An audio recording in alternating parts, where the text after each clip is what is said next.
never slow up, no I don't take shit. I got no love for the fakeness. If you wanna play tough and wanna hate this, I'll always show up. I don't ever slow up, no I don't take shit. I got no love for the fakeness. If you wanna play tough and wanna hate this, I'll always show up and make a statement. I don't ever slow up, no I don't take shit. I got no love for the fakeness. If you wanna play tough and wanna hate this, I'll always show up and make a statement. Everything. Pria asal Cervera itu menyayangkan kegagalan mesin yang mengakhiri balapannya di Mandalika dengan sisa 16 lap. Dengan sisa waktu 16 lap, kerusakan mesin mengakhiri balapan Marc Marquez di Indonesia, saat ia berada di posisi ke-7 dan mengejar Bagnaia.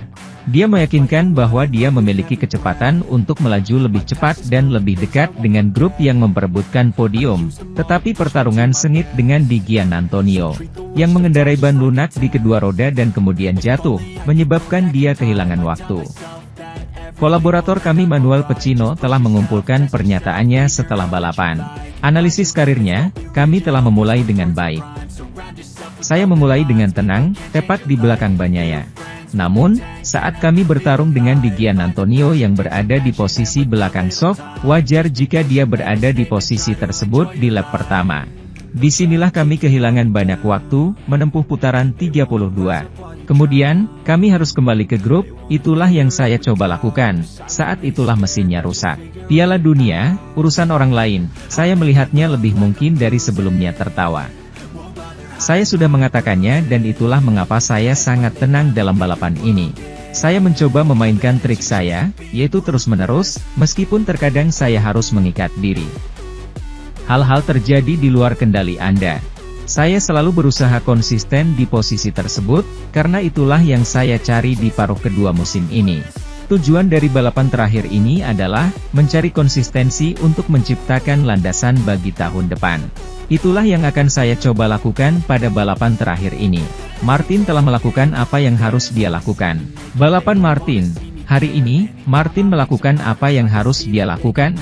Apa yang dia lakukan sepanjang akhir pekan, yaitu menjadi yang tercepat di lintasan. Dia dan Bastianini sedang bertengkar. Martin memiliki peluang di lap pertama untuk membuka celah dan, sejujurnya, dia menjalani balapan yang hebat. Sementara itu, sempat terjatuh tahun lalu dan kemudian saat sprint pada hari Sabtu, Jorge Martin tidak tenang menjelang GP Indonesia. Namun ia pada akhirnya menahan tekanan dan menghindari kepercayaan diri yang berlebihan untuk meraih kesuksesan yang berharga. Jorge Martin menaklukkan iblisnya di Mandalika. Setelah kejatuhan yang terjadi tahun lalu, ketika ia memimpin dan ingin mempermalukan lawan-lawannya, dan lagi pada hari Sabtu. Dari putaran pertama sprint yang tampaknya ditakdirkan untuknya, pembalap Spanyol itu ingin menebus dirinya sendiri. Dia melakukannya dengan cara terbaik, menghabiskan seluruh balapan dengan memimpin dan tanpa benar-benar terancam, bahkan jika Pedro Acosta tampil sebagai ancaman di beberapa momen. Martin menyadari balapan yang sulit untuk dikelola secara mental, terutama pada lap ke-13, momen yang membuatnya terjatuh pada tahun 2023, dan pada setiap lintasan di tikungan 16, yang menjebaknya pada hari Sabtu. Saya membalas dendam hari ini, kata pengemudi Pramac itu pada konferensi pers. Itu adalah balapan yang sangat sulit karena setelah kecelakaan kemarin, dan juga kecelakaan tahun lalu, mentalnya sangat rumit. Di ronde ke-13, ada hantu di pikiranku, tambahnya di situs resmi MotoGP, sebelum menjelaskan kelegaannya dalam konferensi tersebut.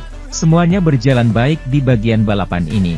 Setelah itu, di tikungan kedua dari belakang, tikungan ke-16, saya berusaha mengaturnya dengan baik, menutup garis dengan cukup rapi, untuk tidak membuat kesalahan yang sama seperti kemarin.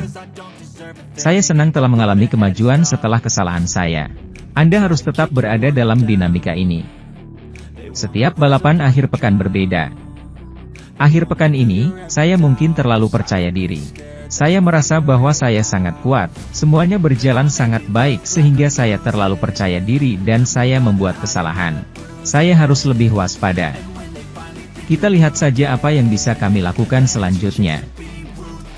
Marc Marquez menyelamatkan perabotannya lagi, tapi itu bukan kabar baik. Di sprint Indonesia kita kembali menyaksikan comeback dan podium lagi dari Marc Marquez bersama Ducati GP23 setelah start dari posisi ke-12.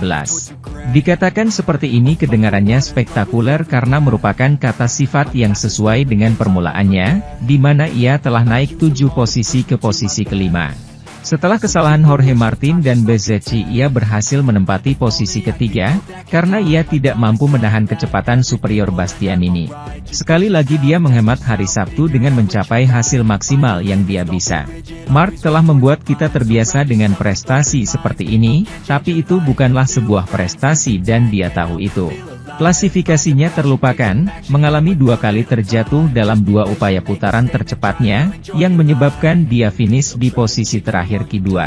Meski Marc selalu berusaha, ia adalah orang pertama yang ingat bahwa di kualifikasi MotoGP ini, kesalahan tidak hanya terjadi pada hari Sabtu, tetapi juga pada balapan hari Minggu. Beginilah cara dia menganalisis karirnya dalam pernyataan kepada kolaborator kami Manuel Pecino.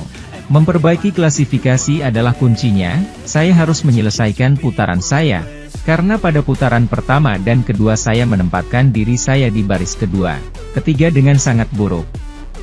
Namun begitulah yang terjadi dan kami telah membahasnya sedikit di sprint. Hal baiknya, dan yang membuat saya tenang, adalah kecepatannya ada.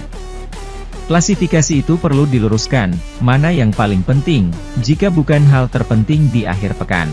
Yang terpenting, saya perlu memahami perasaan dengan ban baru, yang selalu menyulitkan saya.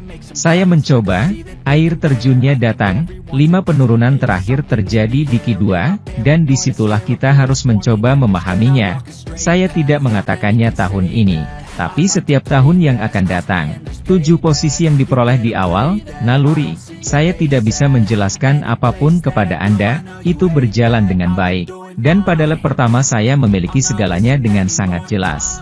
Sementara itu, seperti yang biasa ia lakukan, Enea Bastianini naik peringkat di sprint race Mandalika, hingga finish tepat di belakang Pecco Bagnaia. Pemenang GP Emilia-Romagna berada di urutan kelima di grid start dan disusul oleh Marc Marquez di awal acara, sebuah urutan yang mungkin membuat dia kehilangan kemenangan. Bahkan jika ia dengan cepat mengambil keuntungan dari jatuhnya Jorge Martin dan tidak pernah lebih dari 1.354 di belakang Bagnaia. Bastianini harus berjuang untuk menyalip Pedro Acosta. Sebelum memanfaatkan umpan Marco keluar trek, hanya mampu menyalip Marquez 2 lap dari gawang.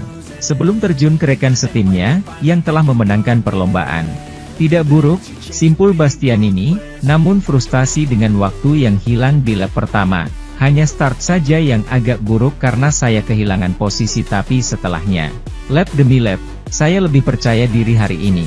Saya sangat kuat terutama dalam pengereman dibandingkan yang tercepat. Mungkin dengan awal yang lebih baik, akan lebih mudah untuk memperjuangkan kemenangan, akunya.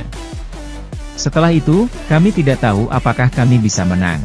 Kami harus berjuang, tetapi jika saya tidak memiliki siapapun di depan saya bisa lebih cepat, mengerem sesuai keinginan saya. Itu bisa menjadi kunci untuk memenangkan balapan.